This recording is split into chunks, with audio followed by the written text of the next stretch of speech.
Hello YouTubers.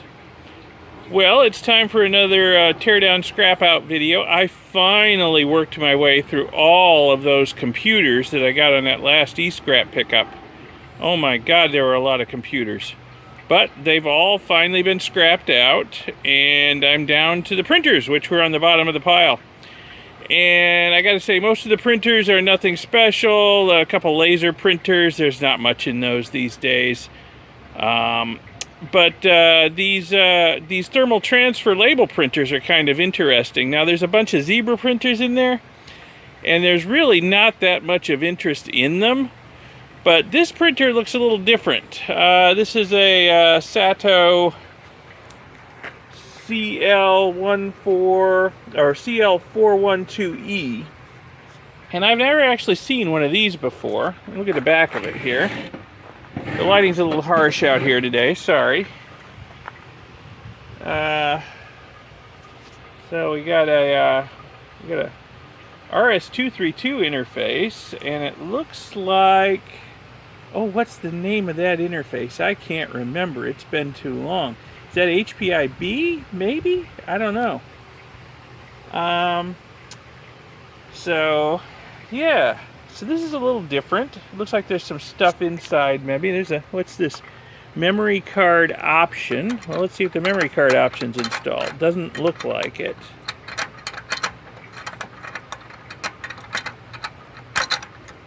Yeah, blank. Okay. But let's get into it and have a look and see what we got. I'll get the camera up on the tripod and we will start the autopsy. Alright, got all my tools assembled over here. Ooh, the workbench looks terrible. I guess it's about time for its annual repainting. Rejuvenate it some. It looks like somebody's been into this printer before because some of the screws holding the case together are missing. Just the two on the outside here still there. So, uh-oh. Okay, that's not going to work. Well. Okay. Kind of an oddball Phillips head then. Alright, let me see if I can find something to get these screws out. Alright, it may just be a matter of me putting my considerable weight to work here.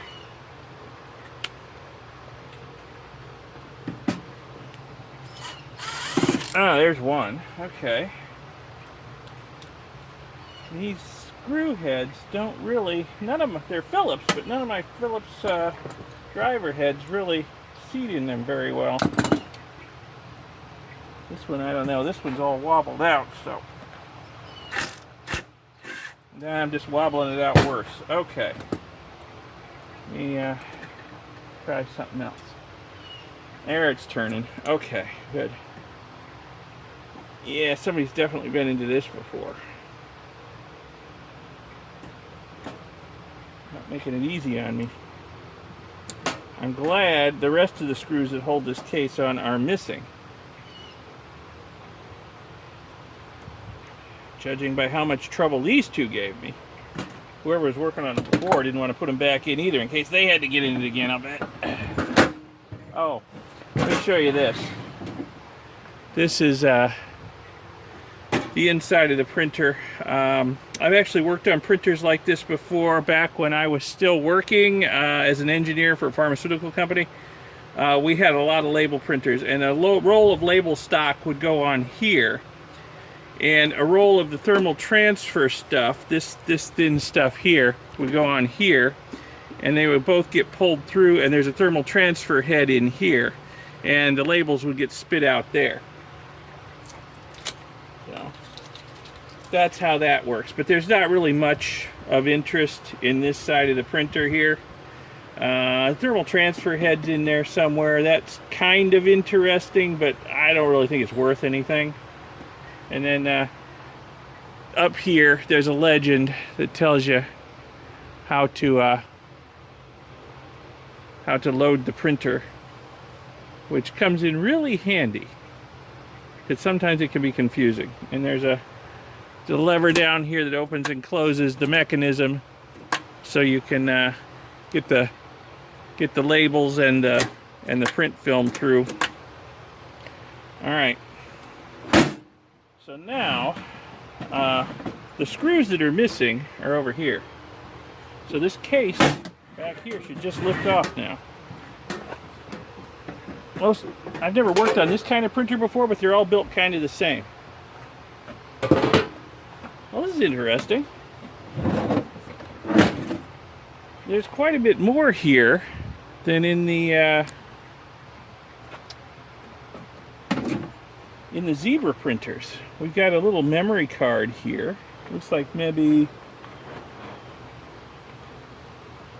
flash memory, I think. Probably. A little memory card. We've got a little daughter card. RS-232. Yeah, right up there. RS-232 daughter card. Still, you know, it's a printer, so there's not a whole lot here. We've got a great big power supply. We've got a great big stepper motor, which that would be nice to have. I build a lot of stuff with secondhand stepper motors. I've got my whole CNC router in there built with old stepper motors I've harvested out of things. So that'd be nice. And yeah, there's lots of plastic cog wheels and gears. Probably not going to bother with those. I used to save all that stuff when I tore down printers because I like to build stuff, but it just piled up and I never did anything with it because I always needed a specific gear ratio or a specific pulley size or whatever. And I never had that specific size. So I don't bother harvesting this stuff anymore. But we got some electronics here. Got a nice little board here with some big flat packs on it. We got the memory stick. Let me get that out. If I can. Yeah, single-sided, but it's got some nice gold fingers, and it looks like it's fully gold-plated, which is nice. Underneath the solder mask. Okay, that's a keeper. So really, all I want out of this printer, well, there's another board up here. That's going to be for the interface over here with the LED screen and some buttons, but it looks like it's got more on it than that. It looks like maybe it's got some ICs and other stuff. Maybe I want this board here too. But yeah, so basically just the boards and maybe the motor. And really, I think that's all I want out of this printer. And then, you know, after that, it's just scrap metal to me. All right, let me get to work harvesting some of this stuff. Hopefully these other screws are going to come out easier than the ones on the case did. It doesn't look like they've been out before, so maybe they will. Let's see here. Cut cable tie over here. It's got no slack in it. So now I should be able to... boy, that's tight. Oh, I see. Retainer. There we go. Alright, so this off. Looks like this has a retainer too. This thing, I have to say, is really well built. It's got retainers on all of the ribbon cables. That's pretty rare to see.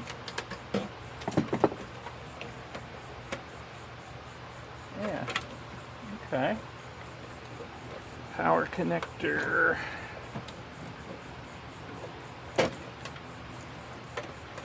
Yeah, there's not much here. This might be a fairly short video. Let's see if I can get these out without destroying them. Oh yeah, they'll come out, I guess, if nobody's taken them out before.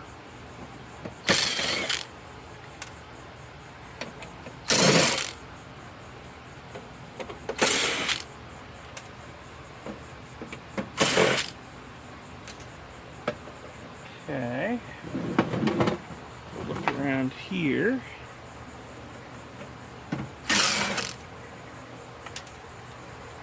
Hope I'm still on camera. Not really paying attention to my framing. Sorry about that. That's why I don't work in Hollywood.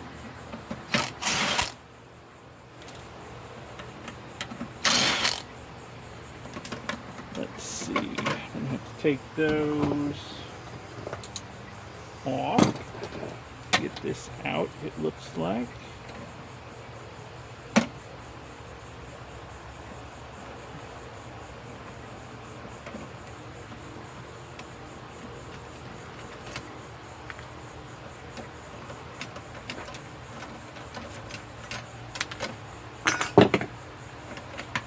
Well, that was fairly easy. So a nice little board here. Got a couple of really big flat packs on it. Got some gold pins here, gold pins here, gold pins down here. What is that? I'll have to look that up. HN58V65AP-10. Could be just about anything. Printhead driver maybe, I don't know. Got a little RS-232 board here. Oh, we got some gold pins in there. I'm not sure what interface that is. I don't know if that's HPIB or what. I think it's a little small for HPIB.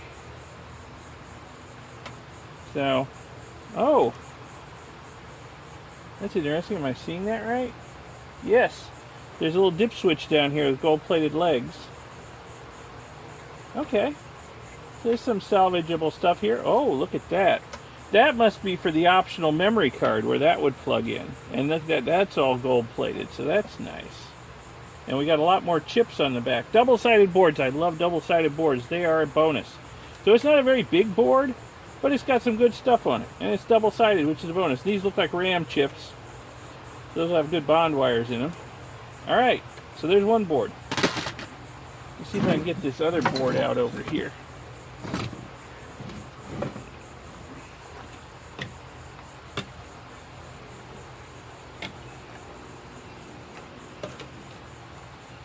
And it's got some gold-plated pins on it too.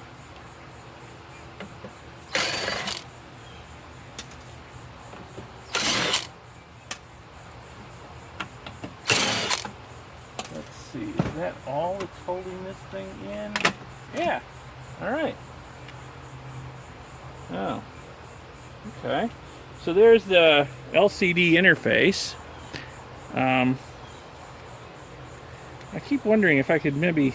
I've salvaged a few LCD... I've salvaged a few LCD screens out of some printers, and I've been wondering if I could interface them to Arduino. I need to figure out what the protocol is for talking to them, what the pinout is. So, got a few ICs on the back, some gold-plated pins, and are there legs on those gold-plated? No, they're not. So there's two more dip switches in there, but the legs are not gold-plated. So, it's interesting. Alright, so now, let me see if I can get this stepper motor out, because this is really the only other thing I want out of this printer.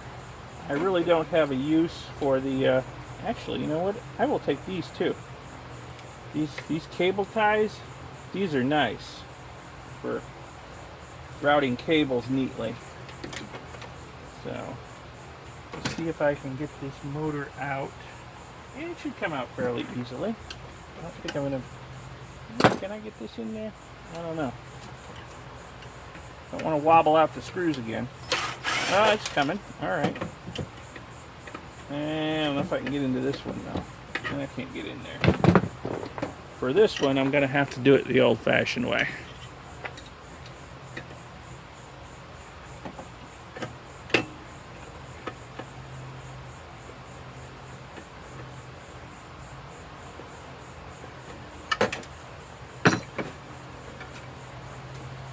Alright, let's see, what do we see here? I don't really see a plate that tells me much of anything about this motor, other than it's made in Thailand. There is a part number though. I suppose I can look it up, find out what the current rating is. Steps per revolution. Oh, it feels very fine. I would say that's at least 200, maybe 400 steps per revolution. I don't know, that's very fine. It's a chunky motor. It's probably got some decent torque too. So I will add this to my stepper motor collection. I'll have to look up the part number and see what its ratings are. But my stepper motor collection is getting a little thin after I built my CNC mill. So I will. I'll put a link to building that project on my in the description, or maybe up in the corner. All right. What else have we got here? There's not a lot else here that interests me. This ribbon cable is going to go off to the print head. This ribbon cable went to the front panel. So there's going to be some gold pins in here, so I will harvest these. There's going to be some gold pins in here, so I will harvest these.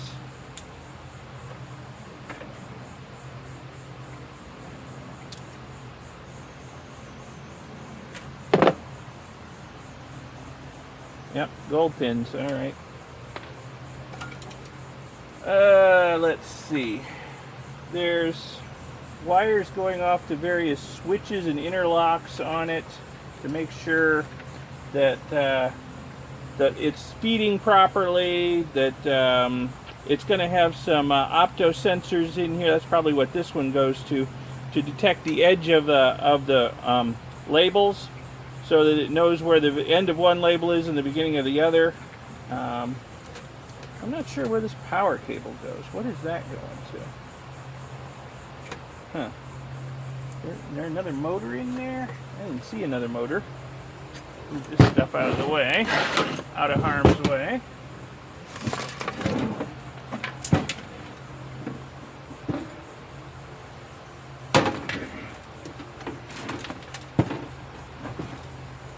Yeah, it's going over here. It's going to the print head. So I guess the print head gets... This is a little different than the Zebra printers. I've had more experience with the Zebra printers. But the print head is down in here. It's thermal. So it's got power running to it, and the other end of that ribbon cable are running to it. And what it happens is it heats up little dots on it and melts the ribbon here onto the paper label as it goes through, and that's how it works. So yeah, there's really nothing of too much interest in here.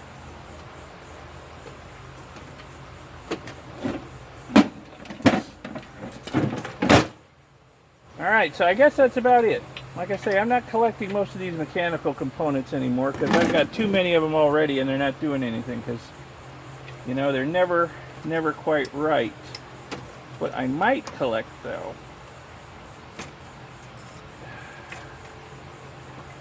is this belt, because this belt mates with the gear on the front of this motor.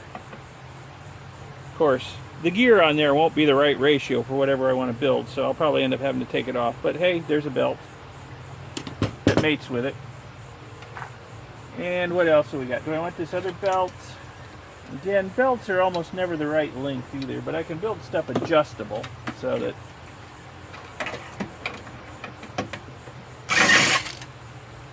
you know, I can build a little adjustment into the motor placement, so if the belt's a little too long, I can take up the slack. Not much I can do if the belt's too short.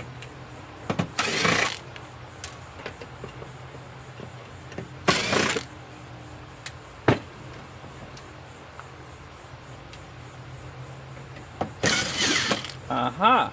Well, that's interesting. Okay.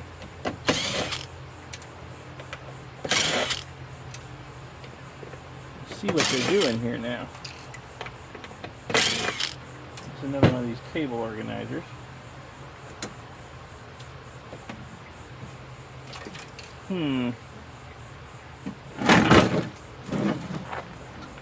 So, trying to loosen this screw just spins this gear down here. Let me see if I can hold on to the shaft. There we go.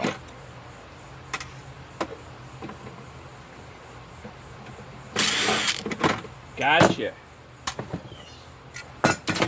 Alright, there's another belt. Yeah, lots of gears. We got idler gear. Sure what that is. That's kind of weird. I don't want any of the gears. They won't be the right ratio for whatever I want to build. So, alrighty, I guess that's about it for this printer. So normally in these scrap out videos I would show you, I would put the stuff in the kiln and heat it up and get all the parts depopulated from the boards. But in this case I'm not going to do that for two reasons. One, this is a pretty small board, and this one I don't know if I'll depopulate that way anyway, because I might want to try and salvage this LCD screen and The heat would destroy it. So it's pretty small board. It's not worth running the kiln for just this. Plus, the kiln right now is full of motherboards from all those computers I scrapped out. I need to do a run later today on those motherboards and get them depopulated. So, but what I'm going to take off of this board, I'll just show you. I want these two big flat packs, of course. In fact, I want all of the ICs on both sides. I want this really nicely gold-plated connector right here. Gold-plated pins here, gold-plated pins here, gold-plated pins here. A nice big, I don't know what that is, some sort of nice big SATO CL412e I would imagine that is some sort of power driver chip. Let's salvage that because it's probably got some chunky gold bond wires in it. Of course, I want this over here because it's got a lot of gold on it. So yeah, so that's basically it. Basically, I'm going to depopulate everything off these boards. Let me see something here. Let me take this apart. Oh yes, here we go. We got gold pins on both sides where this RS232 board mates into here. So good, more gold. All right, good deal. So that's what I'm going to get off of this. And of course, I got the motor and a couple of belts that match the gear on the end of the motor. So that's nice. It's a nice chunky motor. I imagine it's got some serious torque to it because I had to drive all this. So that's pretty much it. Quick and easy scrap out on the old printer here. So I hope you found this interesting. If you find any of these kind of printers, that's what you're looking for. That's what you're going to find inside. And you know, the stuff I took off of it's really what you're looking for. The rest of it is just scrap iron. Ugh, and there's a fair amount of it here too. All right, so I hope you found this interesting. If so, give it a like and subscribe to see future scrap out tear down videos. And there's a link in the description of this video to my previous scrap out and tear down videos. So anyway, have a good day, keep it safe out there, and I'll see you later. Bye.